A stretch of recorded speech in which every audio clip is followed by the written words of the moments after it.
Voltou. Eu passei só uns dias, viu, gente? Uma semana. Tem também. Quem que voltou? Vinícius. Fátima Férias. Quem mais? Quem? Graça. Janice. Aí eu me lembrei. Então, com essa alegria toda, eu vou ler para vocês quem fez aniversário no mês de junho. Eu fiquei assustada, a lista é grande. Só gente boa. Só gente boa, Janice. Concordo com você. No dia 4 foi o Bruno Marques, marido da Andréia. No dia 9 foi o Josefino. Parabéns. No dia 13 foi a Carolina Zalim. Parabéns, nosso Carol. abraço para ela. No dia 16, uma pessoa lindíssima que voltou hoje também, que é a Janice. Parabéns. No dia, olha só, os Azalinha tomaram conta aqui dos batistas. A Denise fez no dia 18. Parabéns, Denise. A Rosilene, a Rose, fez no dia 20. A Maria de Fátima Bretes, cadê o sobração? Aparece.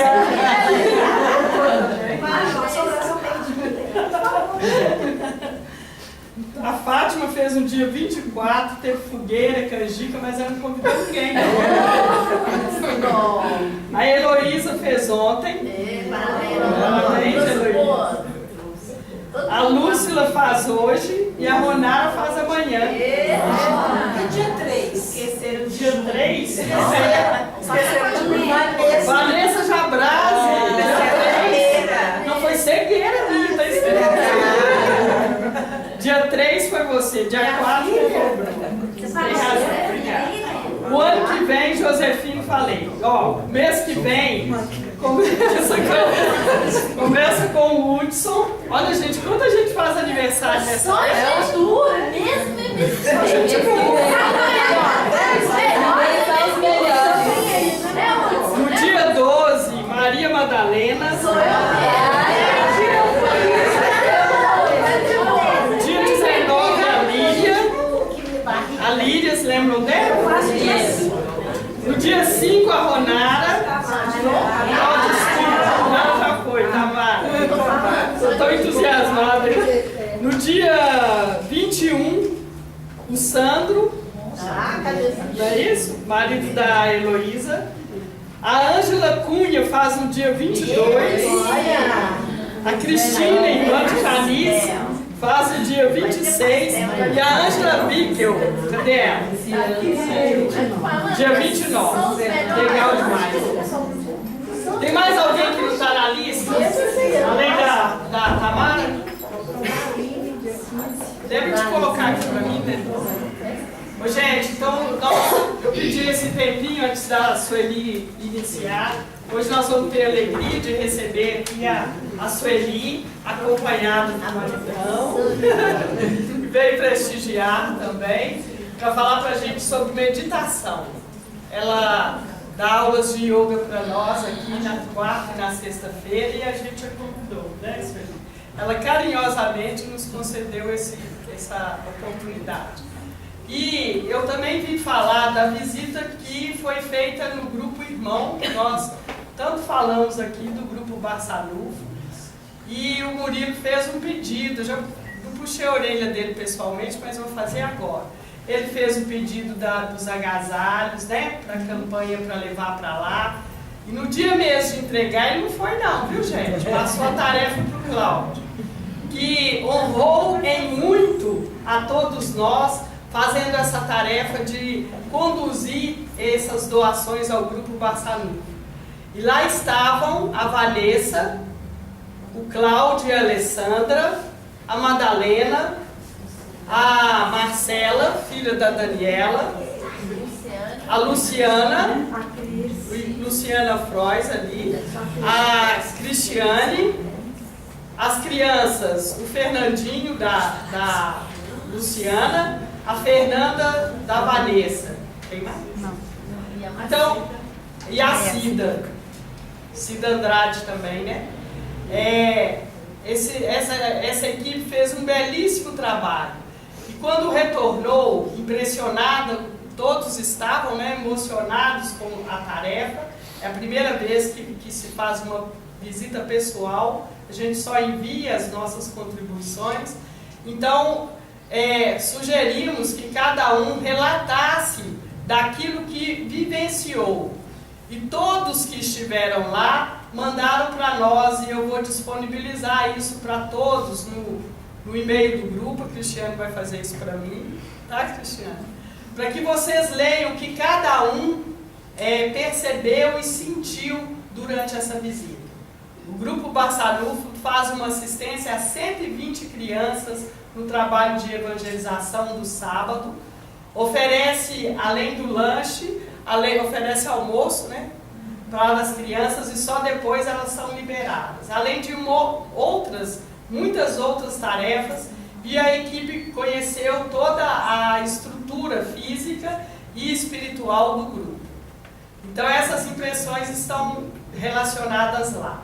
A nossa intenção é trabalhar um pouco mais em favor do grupo Eurípides Barçanufo, no sentido de dividir com eles aquilo que nós já temos disponíveis para nós.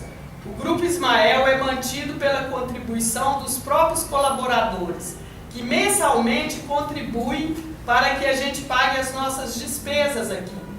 E nós entendemos que se todos nós contribuirmos um pouco, nós poderíamos manter a nossa contribuição aqui e estabelecer uma quantia a ser enviada para lá, para que eles pudessem fazer todo o trabalho que eles fazem, que é de uma carência muito grande. Então, se alguém se disponibilizar, pode procurar. Quem está coordenando essa tarefa é o nosso Hipólito, mas ele não está presente. Está aqui a Thaís e o Bruno. Quem quiser participar, dê um nome, dê aí a ideia do que quer contribuir, de próprio coração. Nós, que já somos bastante abastados de uma porção de facilidades que trouxemos para essa vida, também precisamos fazer o nosso movimento de contribuição com os que ainda não estão em condições nem mesmo de suprirem as próprias necessidades. E, em breve, possivelmente antes do Dia das Crianças, encaminhar uma outra caravana, porque eu entendo que o que nos toca o coração é, como diz a Magda, a verdade, o contato com a realidade das pessoas, para que a gente se sinta participando daquilo. Foi mais ou menos isso que vocês experienciaram lá, não é isso?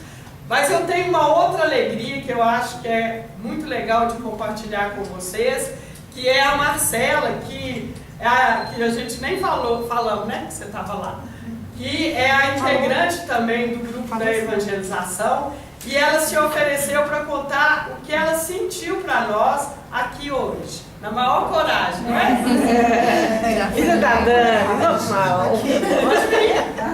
Então nós vamos ouvi-la, quando ela terminar a gente agradece e passamos para o seguinte, que é a Sueli. Tá bem? Eu estava lá falando com a minha mãe hoje, que eu achei lá bem, assim, um ambiente bem pesado, diferente daqui. Acho que talvez pelo fato de nem todo mundo estar lá por vontade própria, sim pelo benefício que talvez vai ter material. E como eu tive a evangelização junto com as crianças de lá, eu pude observar um pouco, assim, diferente de se eu só tivesse ido lá visitar, a carência delas, tanto assim espiritual, material também. E, por exemplo, a gente fez um trabalho lá que era pintar um mundo melhor, e aí na hora todo mundo, os menores, ficaram mais felizes, assim, tipo, uma coisa diferente que talvez na nossa vida é uma coisa normal de uma criança da nossa evangelização, que é normal para ela pegar e pintar uma coisa, para eles é uma coisa assim, totalmente diferente, mais viva. E eu notei também que tinha uma menina lá que me chamou atenção, que tinha uma resistência de prestar atenção, de não estar fazendo questão de estar lá. E aí eu estava até falando com a Cris, e ela falou que às vezes para ela, só de já estar lá já é um grande avanço. Mas mesmo ela lá eu vi uma coisa diferente, mas ela era mais fechada, uma cara mais triste. Mas eu gostei bastante de lá e me chama a atenção também o tamanho e a boa vontade das pessoas que estavam lá colaborando voluntariamente, da alegria que eles tinham de estar lá fazendo aquele trabalho com aquele tanto de criança, de adulto.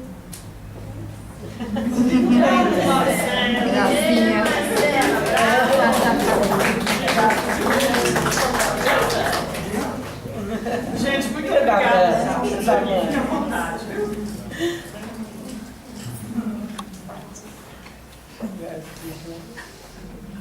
Bom, gente, o tema meditação, ele é bastante complexo, é difícil de entender, é difícil de fazer, é difícil de captar um pouco o que é uma meditação. E ao mesmo tempo, ela é tão falada hoje, virou uma panaceia, os médicos indicam a pressão alta da depressão, a ansiedade, para uma série de questões de saúde psicológica, emocional e psíquica. Então, ela tem sido puxada por todos os lados para dar uma solução. E a gente tem que ter um pouquinho, um pouco de conhecimento para a gente poder conseguir atingir a verdade sobre isso mesmo. Então, eu vou tentar dar uma ideia para vocês sobre a visão mesmo do yoga, que o yoga trabalha muito a meditação, é a nossa essência, é a finalidade dele, porque a meditação vai alcançar o que a gente quer, que é o desenvolvimento nosso espiritual, nosso contato com algo além de nós, né? Então, eu vou tentar responder essas perguntas com a apresentação que eu vou fazer, e ao mesmo tempo, porque no yoga, conhecimento sem experiência, sem vivência, ele não tem sentido. Então, nós vamos fazer, dentro da possibilidade de um universo que eu não conheço vocês, um universo diversificado, uma prática rápida para vocês sentirem um pouquinho dessa técnica de meditação. São várias, né? Mas só algumas coisas básicas. Bom, eu vou verificar um pouquinho mais tarde, senão não gera. Dentro da primeira pergunta, né? O que é meditação? Primeiro, que meditação é uma prática milenar que vem despertando a curiosidade da ciência. Então, ela é muito antiga. A meditação existe desde que o homem é homem. E, com o tempo, principalmente no Oriente, o Ocidente, ela chegou com outras características, mas a ciência tem se deparado com estudos científicos para saber por que a meditação causa certos efeitos, de diminuir a ansiedade, de aumentar a vitalidade, quem está mais deprimido, mais desanimado, funcionar certas áreas do cérebro que normalmente a gente não ativa, a meditação faz isso. Então, essas pesquisas que já existem, né, do Dalai Lama já foi também, os monges fizeram aqueles eletrodos e fizeram a imagem, como que a pessoa fica quando está meditando, atinge certas ondas cerebrais, que não é costume quando você está na vigília, e mesmo quando você está na consciência, desde que você atinja um alto grau mesmo de controle mental. Então, isso tudo é milenar e ao mesmo tempo atual, porque a ciência tem buscado as explicações desses efeitos da meditação das pessoas. É uma cultura universal, tem em todos os povos. A meditação pode também ser chamada de oração, rezar, cantar. Tem muitos caminhos que as culturas usam e usaram e usam ainda para atingir esse estado, que é a meditação mesmo interna. No sentido de latim, né, a palavra meditar significa voltar para o centro, voltar para dentro, né? E a gente procura a palavra meditar no dia a dia, ela tem vários significados. Ah, vai meditar um pouco sobre isso. Não, vai pensar um pouco sobre isso. E essa expressão é bem leiga, né? É bem assim no dia a dia e tal. Por quê? Meditar está vinculado ao trabalho da consciência. E pensar é uma atividade da mente. E mente e consciência para o yoga estão separados no sentido de são interligados, mas são universos distintos e se trabalham de forma distinta. Então, vamos lá. A linha de yoga que eu sigo é do Satyananda. Satyananda é um swami indiano, faleceu há uns 2 anos. Ele criou todo um sistema para holístico, ele trabalha com todos os ramos do yoga já existentes e fez um sistema holístico e aproveitando todas essas técnicas já conhecidas e repassadas oralmente de mestre para discípulo. Então ele começa tentando definir ou explicar o que é a meditação e ele fala que é um estado de consciência. Quando ele fala estado, a gente já pergunta assim, se é um estado, tem que ter uma sensação, você tem que sentir alguma coisa, né? E para sentir alguma coisa você tem que ter experiência dela, como a própria colega falou aqui no início, que sem experiência, sem vivência, o conhecimento não fica inerente. Ele só há sabedoria quando o conhecimento é aplicado. Quando ele é um conhecimento só intelectual, ele fica solto. Ele não tem sentido na sua vida. Só quando ele só tem sentido quando você aplica. Então, o estado de consciência é uma experiência, é uma maneira de ser, né? Então, quando fala sensação, experiência, a dificuldade de definir, dar um conceito propriamente para meditação, é que você não consegue passar a sensação de meditação para outra pessoa. Você não consegue explicar para ela, assim como se quem nunca comeu um brigadeiro, igual aconteceu com a minha filha que foi na Alemanha, ninguém nunca tinha comido um brigadeiro. Como que você explica o sabor de um brigadeiro? Você não explica, não existe, é uma experiência. Né? Os perfumes, né? Um perfume da mata molhada, como você explica isso para alguém? É uma sensação. E a sensação, ela é muito subjetiva. Ela é muito própria de cada pessoa. Explicar o que é alegria, o que é tristeza, ou a palavra nossa brasileira que não tem definição, saudade, o que é saudade, qual que é a sensação de saudade. Então, já começa com essa dificuldade de explicar o que é meditar, porque ela é uma experiência. Nós vamos tentar obter alguns parâmetros para ver como que você consegue produzir esse estado de meditação. Existem vários métodos, sistemas e técnicas que a gente ouve falar de meditação, né? Não há como você definir porque é uma sensação, não é um conhecimento em si. Mas com ela, o estado de meditação é quando você consegue atingir uma harmonia interna e externa. Você consegue uma conexão harmoniosa entre o seu universo interno e o universo externo. Então, quando você consegue essa harmonia, você tem a sensação de unidade, de totalidade da vida, estado, se você permanece interligado, você faz parte do todo, o todo faz parte de você, e você se sente completamente pertencendo àquilo, e aquilo pertence a você, e você pertence àquilo. É mais ou menos essa sensação que a gente está tentando definir o que seria a meditação.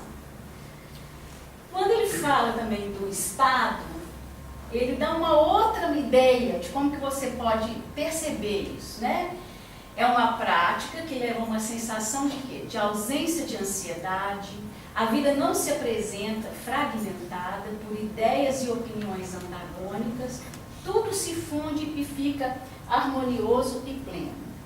Quando eu estava estudando esse assunto, eu esqueci de tirar da bolsa, me veio uma ideia de explicar o fragmento da nossa vida é sempre fragmentada internamente, com os nossos familiares, com a nossa profissão, com tudo, nossa vida ela é cheia de aspectos muito partidos, compartimentados. E essa conexão é quando você está nesse estado de ser, estado de meditar. Esse é um brinquedo, não sei se vocês estão reconhecendo, é um caleidoscópio. O caleidoscópio, primeira coisa, ele está todo, aqui dentro está todo partido, está todo fragmentado.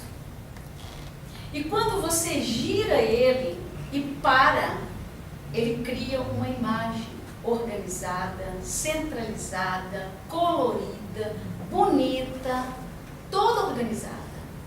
Então, isso que a gente vê aqui e a luz é necessária. Então, tem uma luz, tem fragmento, tem um momento de movimento e um momento da parada. Quando você para e vê essa imagem, parecendo uma mandala, a mandala precisa do centro, nós precisamos do nosso centro. Então, a ideia da meditação é isso. Você para, sente aquela questão de dar um flash. Muitas pessoas já sentiram isso na vida. Você tem um flash assim de que, de repente, você está completamente inteiro, completamente percebendo tudo, e tudo te envolvendo. E você, às vezes, tem isso num minuto, numa hora, num dia que você passa mais leve, ou os monges e os grandes sábios uma vida inteira, né? Passando esse estado de ser pleno e completamente conectado. Então, eu vou explicar um pouquinho mais sobre um ramo do yoga que fala sobre essa etapa da meditação. Então, a essência do yoga é meditar, porque o yoga busca principalmente conhecer, entender e manejar a nossa mente. Para que isso seja feito, você passa por várias etapas que Patanjali, que é um sábio indiano, ele estruturou todas essas etapas de uma forma tão minuciosa, de uma forma tão profunda, quanto qualquer livro de psicanálise, de psiquiatria, quando fala da mente humana. É um conhecimento tão antigo que a gente não sabe como que eles obtiveram esses conhecimentos, foi através do estado de meditação, e ele estruturou, então, como que você vai atingir o estado de meditação em 8 etapas. Quais são essas etapas? Primeira coisa, conhecer nosso corpo.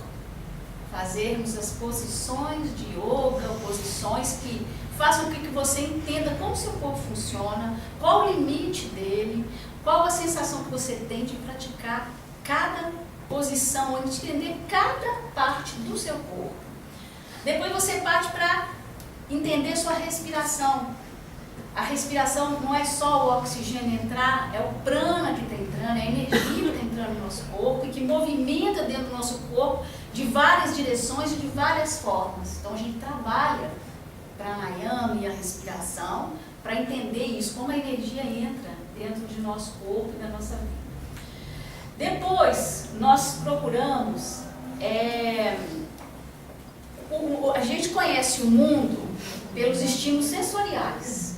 A gente conhece pelos olhos, pelos ouvidos, pela boca, pelo tato, são os nossos sentidos. Nós só conhecemos, e são os portais de conhecimento. Nós comunicamos com o mundo externo através dos sentidos.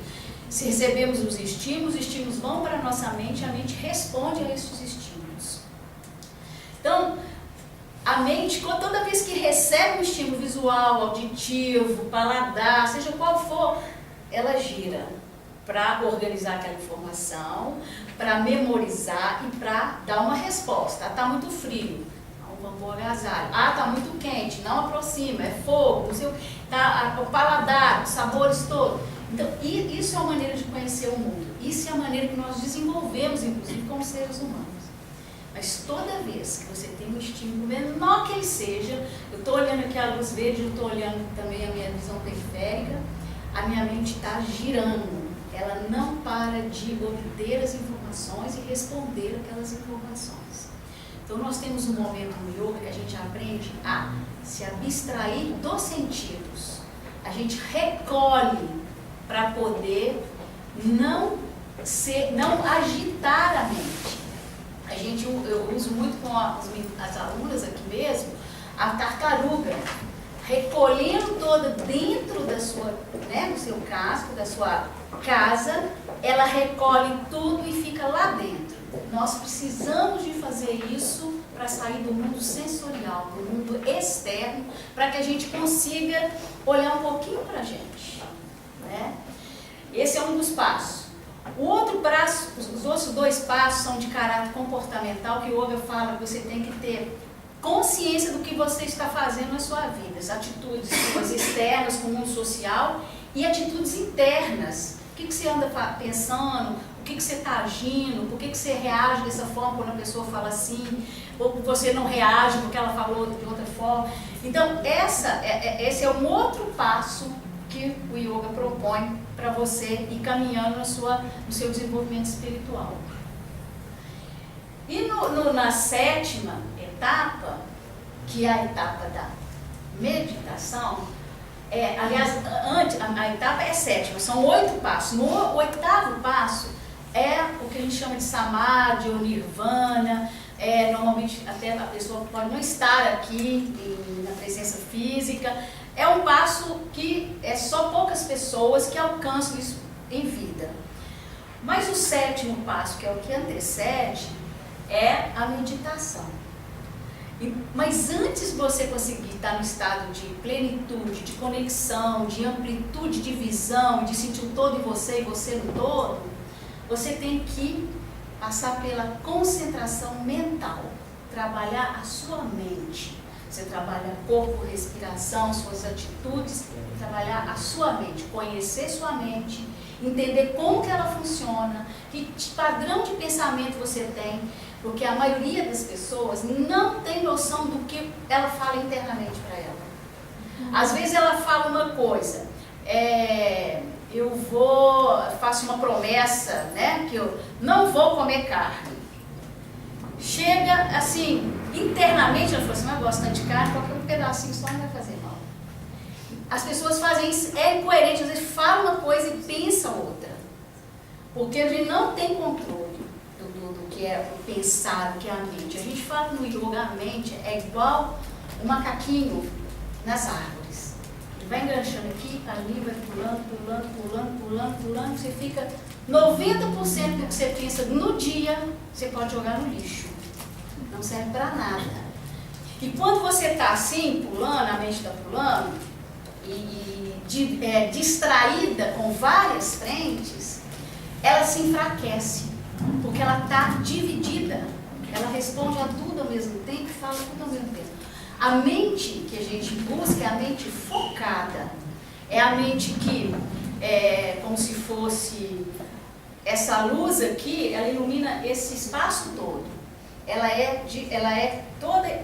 espalha, ela se expande, clareia esse ambiente todo. O raio laser é a mesma luz, só que focada. Ela atinge o ponto que ela quer, ela faz naquela direcionamento. O que a gente quer no yoga, para chegar ao estado de meditação, é fazer com que a mente seja um raio laser, forte, poderosa e dirigida.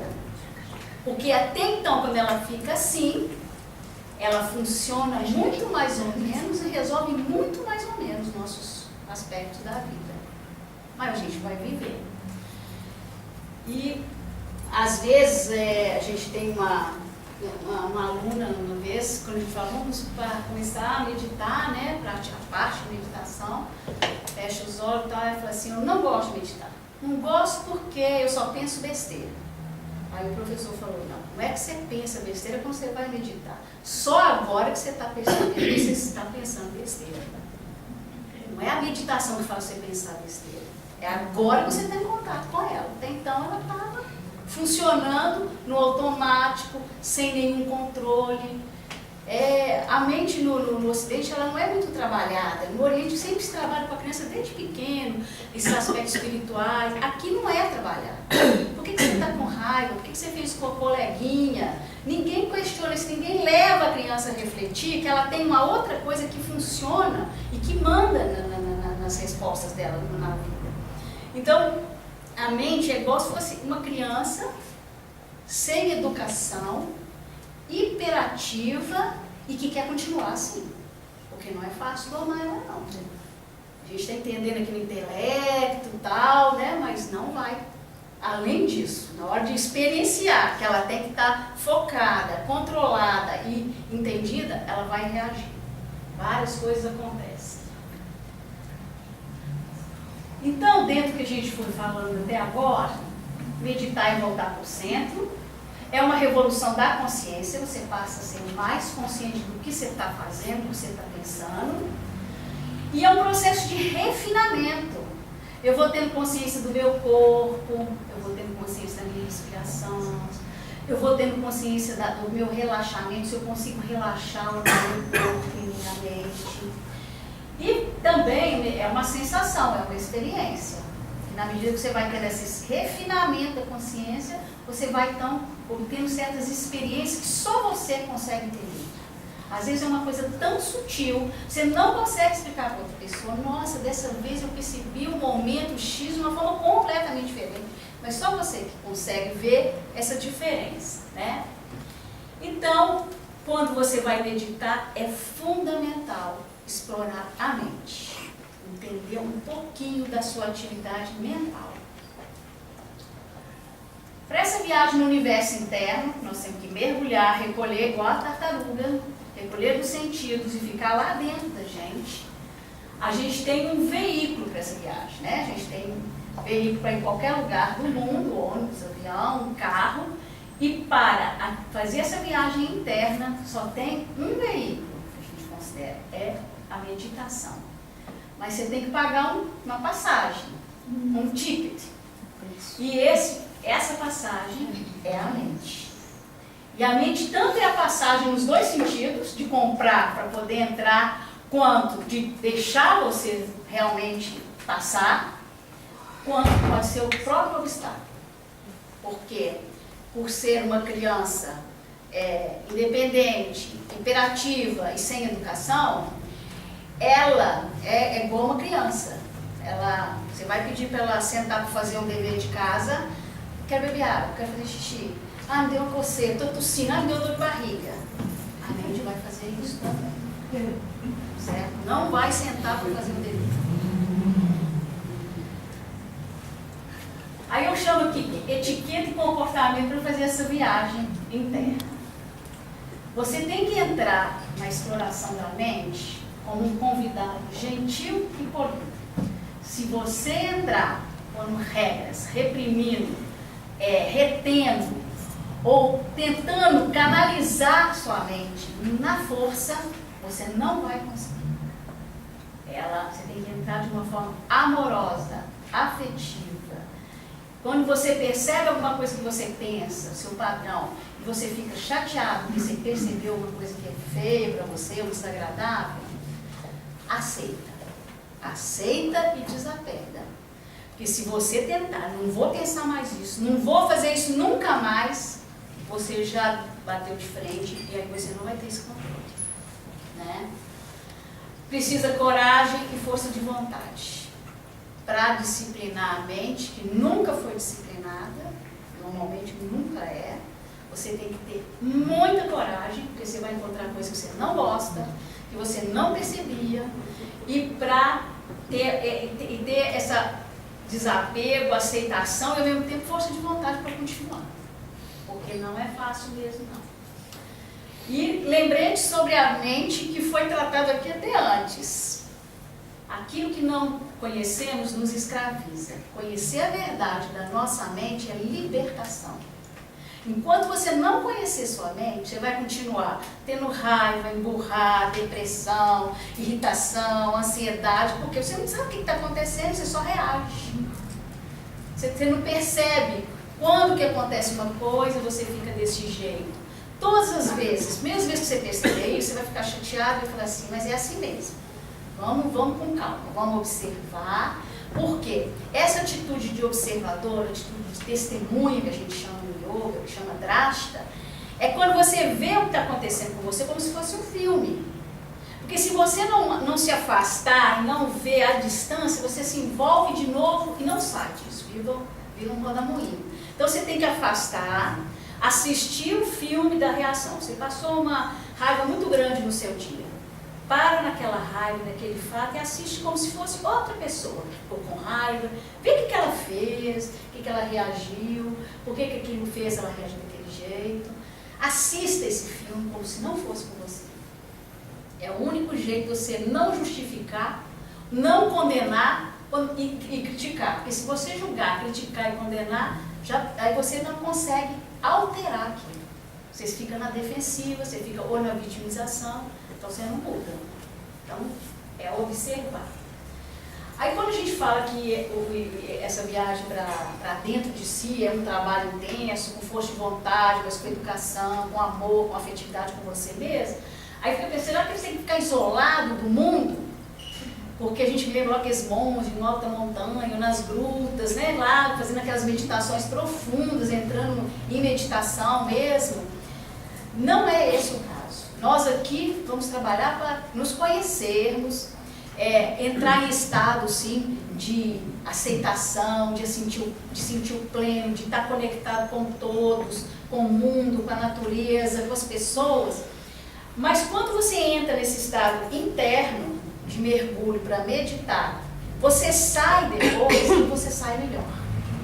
E é para isso que você faz esse trabalho.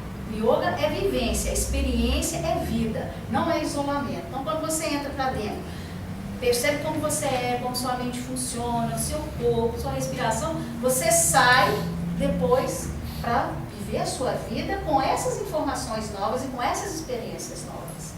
Você vai mudando aos poucos sem perceber. Muitas das vezes você não percebe, as pessoas falam, nossa, você está tão mais calmo, você está tão mais alegre, você está diferente. E é uma coisa que vai acontecendo muito vagarosamente, não é uma coisa assim, escrito na geladeira, né? Amanhã serei feliz. Aí lá internamente está falando assim, você não vale nada, você não vai ser nunca, porque você não tem uma inteligência, você não é bonita, você não é isso. A mente está falando uma coisa e você está lendo outra. Então não dá certo. É uma coisa cotidiana, aos poucos, bem gradual. Aí o que eu coloquei como síntese, que a meditação é uma experiência, é um estado de expansão da consciência. Você vai expandindo, refinando a sua consciência e expandindo. Não é uma atividade mental intelectual, você pode ter um mínimo de conhecimento, como esse que eu estou passando para vocês, mas isso aqui, se vocês não aplicarem, não sentirem isso na vida, ele vai se perder, daqui uma semana você nem lembra mais do que foi falado, né? Meditação é um meio de viajar em direção ao universo interno, passando pelo conhecimento e transcendência da mente. Preciso de conhecer para poder passar por ela, para poder manejar, induzindo assim a unidade e a uma forma de ser. As chamadas técnicas de meditar são métodos de concentração da mente. Você não tem uma técnica específica assim, eu estou em estado de meditação. Não existe isso. O estado é aquilo que nós tentamos, né, dar uma definição, mas o que leva você a ficar no estado de meditação é você conseguir focar a sua mente, conhecendo ela e focalizando ela num ponto. Às vezes a gente vai dar uma aula de respiração, a pessoa faz a respiração, você acompanha a sua respiração, conta a sua respiração. Na terceira volta da respiração, a pessoa dá um negócio nela, ela para. Porque a mente dá uma escapada. Ela não mergulha naquilo, ela está sentindo que ela está sendo contida, que ela está sendo dirigida, então ela escapa. Então, volta de novo, com toda a paciência, começa a fazer o trabalho respiratório ou outras técnicas que vão surgindo aí, né? Bom, instruções gerais e sugestões para a prática de meditação. Qual é essa ideia de que prática de meditação são essas técnicas de concentração mental que produz o estado de meditação? Acalmar a mente. Se sua mente estiver muito agitada, muito cheia de pensamentos, você tem que dar uma parada. Seja fazendo atividades que você gosta, seja tomando banho, descansando, fechando o olho um pouco. Ela tem que reduzir um pouco as flutuações mentais, que a gente chama de metralhadora giratória. Ela tem que parar um pouco. Porque se estiver muito agitado, você não consegue acessar ela. É igual quando uma pessoa está tão histérica, começa a gritar, chorar, de vez em quando vê cena de filme, eu dou um tapa nela. Ela parar. Porque ela entra num processo maluco de curto-circuito que não para. Então a mente tem que estar minimamente acalmada.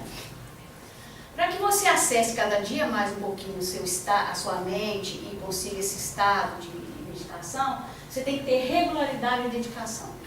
Não se medita uma vez por mês, uma vez por semana, a gente pode até começar uma vez por semana, mas tem que meditar todos os dias. É um treino, é um treinamento disciplinar, certo? Você tem que fazer isso. Você vai meditar como você vai comer todo dia, escovar dente todo dia, tomar banho todo dia. Você está fazendo isso pela sua mente. Você já faz isso pelo seu corpo, pela sua saúde, pela sua higiene, agora faz alguma coisa pela sua mente. Meditar todo dia. Escolha um lugar e horários definidos, fixos. É a melhor forma de você criar esse hábito, necessário. Então, você pode escolher um lugar na sua casa, pode fazer algum lugar mais dentro do seu padrão de espiritualidade, colocar imagens, vela, flores, incenso, o que for, o que te conecta com esse lado espiritual, com esse lado de evolução. Cria seu cantinho e cria seu horário para praticar isso. O melhor horário é das 4 às 6 da manhã.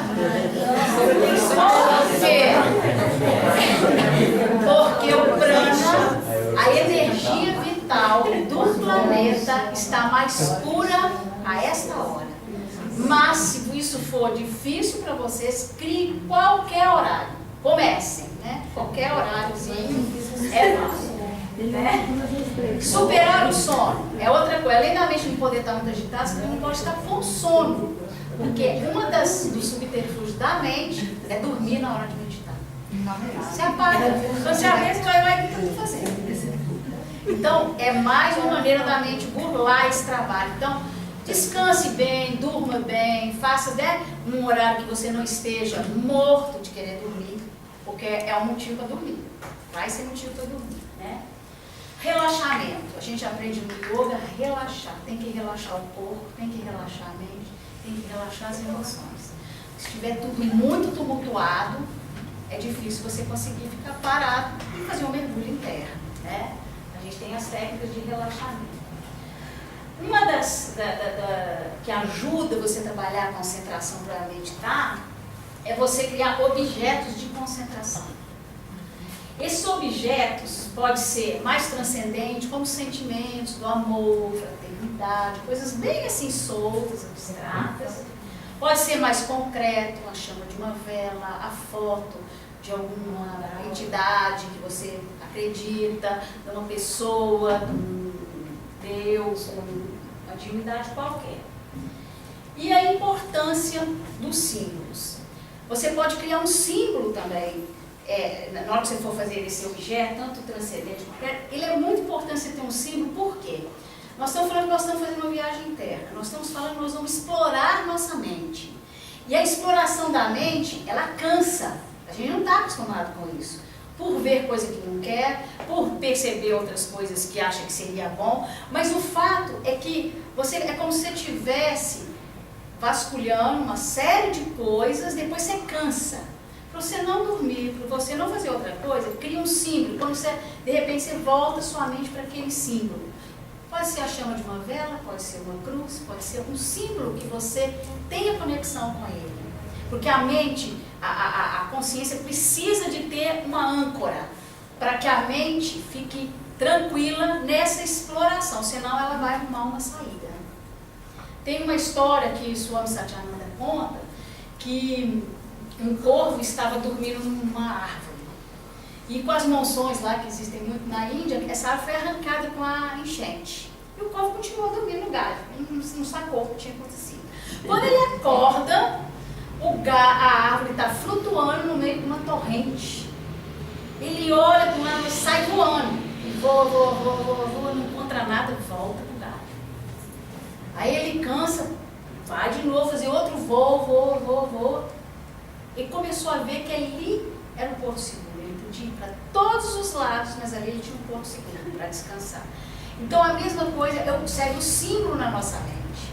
Cria um símbolo para vocês, símbolo que tenha ressonância, né, dentro de você, e faça essa exploração da mente, vá percebendo o que está acontecendo, mas de repente você volta para o símbolo. Faz um pouco da exploração e volta para o símbolo. Porque isso mantém você conectado. Para você ter esse tempo de fazer esse voo e volta para o seu ponto seguro. Postura para fazer meditação. A postura clássica é sentado no chão com as pernas cruzadas. Essa postura vem do Oriente, né? Os monges budistas usam até uma posição de sentar de joelhos sobre os calcanhares. É uma outra posição também utilizada no yoga. As posturas de meditação sentada, elas têm uma razão de ser. A posição do pé e do joelho em cada posição, o toque que ela faz no joelho, ou no períneo, ou na coxa, tudo tem sua razão de ser energética. Que não cabe aqui a gente se aprofundar, né? É só saber. Pernas cruzadas evita que a circulação do sangue vá muito realmente para a base do corpo. Para quê? Para que a energia suba. Então, a dormência na perna, dói a perna, dói as virilhas, dói o joelho, uma série de coisas que acontecem. É normal. Principalmente para nós ocidentais que não temos as mesmas articulações dos indianos. As crianças já nascem fazendo posição de sentar de qualquer jeito, aqui tudo solto, a coluna deles é diferente, a articulação dos joelhos, tudo é diferente. Então, a posição clássica é sentar, no chão, com as pernas cruzadas. Mas se isso não for possível, você pode sentar assim numa cadeira. Desde que você mantenha, onde flui toda a energia, a coluna reta, junto com o pescoço e a cabeça, para que isso aqui flua de forma homogênea e livre. Não encostar na parede, de preferência, e nem na parte da cadeira. E manter os pés apoiados no solo, paralelos. É possível. Há uma outra posição, ainda se a pessoa tiver alguma dificuldade de saúde, ficar deitado no chão. O deitado, desde que a sua mente seja muito treinada para não dormir. Porque a hora que você deitar e começar a pensar, porque a mente não está treinada para ficar consciente. Ela não quer ficar, enquanto também você está fazendo esse trabalho de conhecer e tentar dirigir essa mente. Né? Olhos fechados. Como eu disse para vocês, os nossos sentidos são os portais de comunicação, no universo externo e interno. 85% dos estímulos sensoriais que vêm do universo externo vêm dos olhos. Quando você fecha o olho, você já reduziu 85% das suas provocações para a mente funcionar. Então, fechar o olho é fundamental. Eu dou aula para criança carente, né? Faço trabalho voluntário de yoga, e às vezes os meninos têm muita dificuldade de fechar os olhos. E um dia eu perguntei para a minha mãe, por que você não consegue fechar o olho? Eu tenho medo do escuro. Quando ela olha para dentro, que ela vê o escuro, ela via as coisas da vida dela. Então a gente também tem isso. Tem gente que não consegue ficar muito tempo, olhar fechado, ouve um barulhinho que abre, que foi, não sei o que e tal, sabe? Mantenha o olho fechado, porque cada vez que você virar o olho, sua mente já girou. Aí você sai do seu estado de concentração. Então o olho fechado é fundamental. E as mãos? As mãos tem gestos também próprios do yoga, que é para justamente criar selos de energia, caminhos para que a energia flua ou não se perder, né? Então a gente faz normalmente esse gesto, todo mundo conhece, onde polegares com indicadores. O gesto clássico é esse, mas é possível só tocar as falanges, né? E você, com isso, você fecha o circuito energético aqui. A posição das palmas das mãos também tem uma explicação de um jeito ou de outro, certo? Mas isso é importante também, para você manter as mãos trabalhando nessa parte da energia fluindo pelo corpo, para você ficar mais centrado, né? Deixa eu ver se tem mais alguma coisa assim. Bom, qual que é o trabalho nosso de meditação, né? Nós somos seres de paz, viemos da eternidade. A centelha divina reside em nossa essência, que é saudável, plena, lúcida, sábia, alegre e pacífica. É a semente que está dentro de nós. Eu peguei esse pensamento do mestre Eckhart, achei muito bonito e muito apropriado, porque a gente pensa do yoga, e que eu acho que vocês também têm muita semelhança com esse trabalho. A semente de Deus está dentro de nós. A semente da pera se transforma numa pereira, a semente de avelã se transforma numa avereira, e a semente de Deus em Deus. A meditação é o caminho para acessar o divino que está dentro de você. Então, quando você se conhece, quando você obtém certas verdades suas, como foi falado aqui, você experiencia essa verdade, você sente ela, você então está no caminho de encontrar o divino que está em você. Tem uma outra imagem muito legal que fala que o que é esse divino que está dentro da gente? É quando o escultor encontra uma pedra ou um toco de madeira que ele vai fazer um trabalho de escultura, ele não pega a escultura e coloca dentro do toco de madeira ou dentro da pedra. Ele escava a pedra, escava a madeira e de lá sai a imagem.